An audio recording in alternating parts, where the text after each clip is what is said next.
Honourable speaker sir, आपका बहुत बहुत शुक्रिया। सर, मैं आपके ज़रिए से गवर्नमेंट को ये बताना चाहता हूँ कि ख़ास तौर से आने वाला टाइम रमज़ान का है। जो मुस्लिम्स है सर, जिनके साल में 3 जगने की रात होते हैं सर, एक शबे मेराज, एक शबे बारात, एक शबे कदर सर। ये रातों के अंदर न सिर्फ मुस्लिम इबादत करते हैं बल्कि रात में रोज़ा भी रहते हैं सर। अभी जैसा रिसेंटली शबे मेराज गई सर, तो मैं आपको यह कहना चाहता हूं कि खास तौर से मेरी जो कॉन्स्टिट्यूंसी है, नामपल्ली कॉन्स्टिट्यूंसी वेस्ट जोन में आती है सर।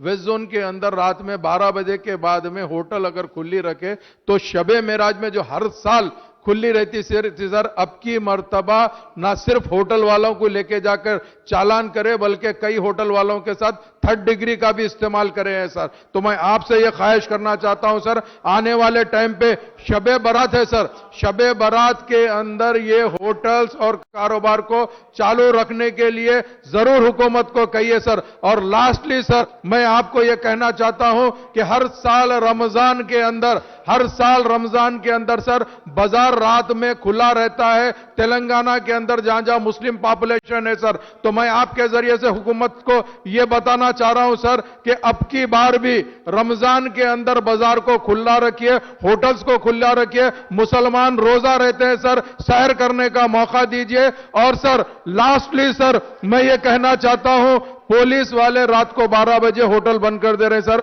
बड़ी अच्छी बात है। अगर फर्ज करिए ये 12 के बजाय 1 बजे तक कर देंगे सर, तो शहर हैदराबाद में कोई आदमी खुला नहीं रखेगा सर। 12 के बाद तकलीफ हो रही सर, ये पॉइंट नोट मत करिए सर, इसको न सिर्फ नोट करिए बल्कि इसका पूरा पूरा जवाब दीजिए sir. Thank you so much.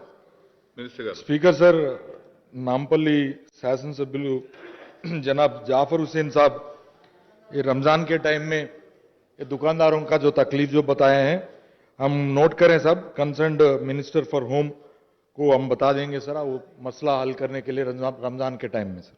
Manikrao గారు